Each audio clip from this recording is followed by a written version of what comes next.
നമസ്കാരം,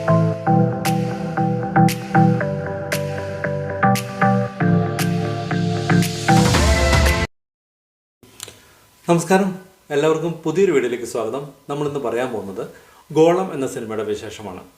ഗോളം ഇന്നലെ രാത്രിയായിരുന്നു ആമസോൺ പ്രൈമിൽ കൂടി സിനിമ OTT റിലീസ് ചെയ്തത്. ഏകദേശം 2 മണിക്കൂർ 10 മിനിറ്റുള്ള സിനിമയാണ്. ഒരുപാട് വലിയ സിനിമയൊന്നുമല്ല, ചെറിയ സിനിമയാണ്. ഒരു 1.5-2 മാസത്തിന് മുന്നേ തിയേറ്ററിൽ ഇറങ്ങി അത്യാവശ്യം നല്ല ഫീഡ്ബാക്കും നല്ല ആളുകളൊക്കെ നല്ല അഭിപ്രായം പറഞ്ഞ സിനിമയാണ്. ഒരുപാട് വലിയ ഹിറ്റൊന്നും ആയില്ല. ഇതിലെ ഹീറോ ഒരു ന്യൂ കമറാണ്. ഒരു 3ാമത്തെ പടമാണ് പുള്ളിയുടെ. ഒരുപാട് സിനിമകളൊന്നും ചെയ്തിട്ടില്ല. പുള്ളിയുടെ പേര് രഞ്ജിത്ത് സജീവ്, അഡ്വക്കേറ്റ് അല്ല, ACP സന്ദീപ് ആയിട്ട് പുള്ളിയാണ് എത്തുന്നത്. പിന്നെ സിദ്ദിഖുണ്ട്, പിന്നെ സണ്ണി വേനൊരു ഗസ്റ്റ് അപ്പിയറൻസ് ഉണ്ട്, അലൻസീർ, ശ്രീകാന്ത് മുരളി, പിന്നെ ആരാണ്, സിദ്ദിഖ് ഞാൻ പറഞ്ഞു, ചിന്നു, നമ്മുടെ ഭീമൻ്റെ വഴിയിലെ നായിക ചിന്നു ഉണ്ട്, പിന്നെ കാർത്തിക് ശങ്കർ, യൂട്യൂബർ കാർത്തിക് ശങ്കർ ഉണ്ട്. അങ്ങനെ കുറച്ച് പേര്, ഒരു വലിയ താരം നിരന്നുണ്ട്. ഇത്രയും പേരൊക്കെയാണ് ഇതിനകത്ത് മെയിൻ താരങ്ങൾ. സിനിമ പേഴ്സണലി എങ്ങനെയുണ്ടെന്ന് ചോദിച്ചാൽ എനിക്ക് ഗോളം ശരിക്കും എക്സൈറ്റ് ചെയ്യിക്കുന്ന ഒരു സിനിമയായിട്ടാണ് ഫീൽ ചെയ്തത്. കാരണം ഇതൊരു ഇൻവെസ്റ്റിഗേഷൻ ത്രില്ലറാണ്. അതായത് ഇൻവെസ്റ്റിഗേഷൻ നടത്തുന്ന രീതി, അല്ലെങ്കിൽ എങ്ങനെ കൊലപാതകം നടന്നു എന്നുള്ളത് നമ്മൾ ഇതുവരെ കാണാത്തൊരു രീതിയിലാണ് ആ സിനിമ കൊണ്ടുപോയതെന്നാണ് എനിക്ക് പേഴ്സണലി തോന്നിയത്. കാരണം ഇതിങ്ങനെയൊക്കെ ചെയ്താൽ ഇങ്ങനെയൊക്കെ നടക്കുമോ, ഇങ്ങനെയൊക്കെ ചോദിക്കുമ്പോൾ ഇതിങ്ങനെ നടക്കില്ല എന്ന് തോന്നാൻ ഒന്നും ബാക്കി വെച്ചിട്ടില്ല. അതുപോലെയാണ്, ക്ലീൻ ആയിട്ടുള്ള ഒരു പരിപാടിയാണ് സംഭവം.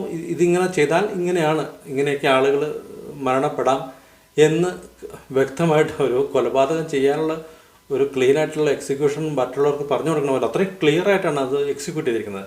ആ എക്സിക്യൂട്ട് ചെയ്ത രീതി സയൻസ് റിലേറ്റഡ് അല്ലെങ്കിൽ എന്താണ് ഒരു പ്രത്യേകതയുണ്ട്. ആദ്യം നമ്മളിതുവരെ കാണാത്തൊരു രീതിയിലാണ് ആ സിനിമയുടെ ഒരു കൊലപാതകവും കാര്യങ്ങളും എല്ലാം ചെയ്തിരിക്കുന്നത്. പിന്നെ അതിനൊരു ബാക്ക്ഗ്രൗണ്ട് അവർ സെറ്റ് ചെയ്തിട്ടുണ്ട്. IT ഫേമിൽ നടക്കുന്ന ഒരു കൊലപാതകമാണ് സിനിമയുടെ ഒരു ഇത്.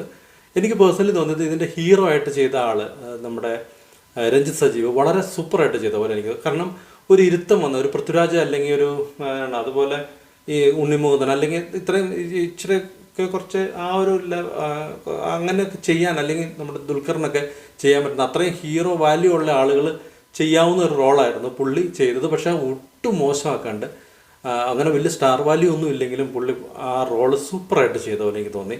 നല്ല ക്ലീൻ എക്സ്പീരിയൻസ്, നല്ല മെച്ചുവേർഡുള്ള ആക്ടിങ് ആയിട്ടാണ്. 3ാമത്തെ സിനിമയാണ്, എന്നാലും എനിക്ക് രഞ്ജിത്ത് സജീവിൻ്റെ ആക്ടിങ് വളരെ ബ്രില്യൻ്റ് ആയിട്ട് തോന്നി.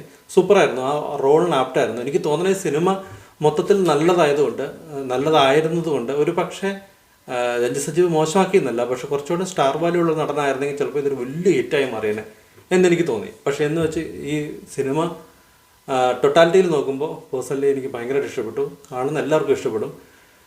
ഇതിനൊരു സെക്കൻഡ് പാർട്ട് ബാക്കി വെച്ച രീതിയിലാണ് ഇത് അവസാനിപ്പിക്കുന്നത്. അതിൻ്റെ ഒരു ഗോളം എന്ന് പറഞ്ഞ പേര് എന്തുകൊണ്ടാണെന്നുള്ളത് അവസാനമാണ് നമുക്ക് മനസ്സിലാവുള്ളൂ. അങ്ങനെയൊക്കെയാണ് സിനിമ പോകുന്നത്. സിനിമയ്ക്കൊരു IT ബാക്ക്ഗ്രൗണ്ടും അല്ലെങ്കിൽ കൊല നടക്കുന്നതും എന്തിനു നടക്കുന്നു ഇങ്ങനത്തെ എല്ലാ കാര്യങ്ങളും ഒരു നോർമൽ ടെംപ്ലേറ്റ് തന്നെ.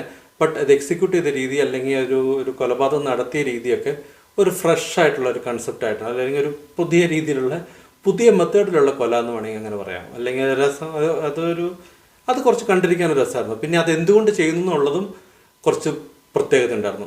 പിന്നെ കുറച്ച് സയൻസും അല്ലെങ്കിൽ കുറച്ച് ഭയങ്കരമായിട്ട് കുറച്ച് പ്രത്യേകതയുണ്ട് അതിന് സിനിമ കാണാൻ.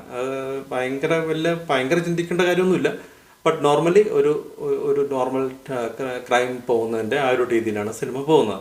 എനിക്ക് പേഴ്സണലി സിദ്ദിഖിൻ്റെ ആക്ടിങ്ങും ഇഷ്ടപ്പെട്ടു. സിദ്ദിഖിൻ്റെ ക്യാരക്ടറിന് 2 ഷെയ്ഡുണ്ട്. കുറച്ച് നേരത്തേക്കാണെങ്കിൽ കുറച്ച് നെഗറ്റീവ് ഷെയ്ഡും പിന്നെ അതെല്ലാം കാണിച്ചു തരുന്നുണ്ട്, പോസിറ്റീവായിട്ടുള്ളതെല്ലാം കാണിച്ചു തരുന്നത്. സിദ്ദിഖ് നന്നായിട്ട് ചെയ്തു. എനിക്ക് പേഴ്സണലി ഏറ്റവും ഇഷ്ടപ്പെട്ടത് നായകൻ്റെ കഥാപാത്രമാണ്. അലൻസീറിനും ശ്രീകാന്ത് മുരളിക്കും ചെയ്യാൻ ഒരുപാടില്ല, അവരത് ആ റോള് നന്നായിട്ട് ചെയ്തു. ചിന്നുവിനും ഭയങ്കരമായിട്ട് ചെയ്യാനൊന്നുമില്ല, എന്നാലും ആ റോള് കറക്റ്റായിട്ട് ചെയ്തു. കാർത്തിക് ബാക്കിയുള്ളവർക്കെല്ലാം ഒരു ഏകദേശം ഈക്വൽ റോളാണ്. ബാക്കി ഈ കാർത്തികിൻ്റെ കൂടെ ഉണ്ടായിരുന്ന എല്ലാവരും തന്നെ അവരുടെ റോള് നല്ല രസമായിട്ട്, ഓഫീസിലെ സ്റ്റാഫ് എല്ലാവരും നന്നായിട്ട് പെർഫോം ചെയ്ത പോലെ തോന്നി. അധികം ആരും ഭയങ്കര ആക്ടിങ്ങിലൊന്നും അത്ര ഒരു മെച്യൂരിറ്റി കുറവോ അല്ലെങ്കിൽ ആക്ടിങ്ങിൽ അത്ര ഒരു അമച്വറായിട്ട് ആക്ട് ചെയ്ത പോലെ തോന്നിയില്ല. എല്ലാവരും ഡീസൻ്റായിട്ട് ആക്ട് ചെയ്ത പോലെ തോന്നി. ഡീസൻ്റായിട്ടുള്ള എക്സിക്യൂഷനുമായിട്ടാണ് തോന്നിയത്.